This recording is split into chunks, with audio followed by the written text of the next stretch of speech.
আমার মতো মাংস রান্না করলে বাচ্চা থেকে বুড়ো সবাই চেটেপুটে ভাত বা রুটি খেয়ে নেবে।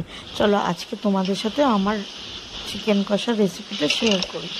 সবার প্রথমেই মাংসগুলোকে ধুয়ে নিয়ে নুন হলুদ আর একটু সর্ষের তেল মাখিয়ে রেখে দেবো। তারপর কড়াতে সাদা তেল গরম করে তার মধ্যে একটু বাটার দিয়ে মাংসগুলোকে ভালো করে ফ্রাই করে নেবো। হালকা ব্রাউন হয়ে গেলে নামিয়ে রেখে দেবো।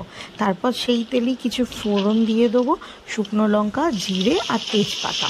ভালো করে নাড়াচাড়া করে তার মধ্যে পেঁয়াজগুলোকে লাল লাল করে ভেজে নেবো।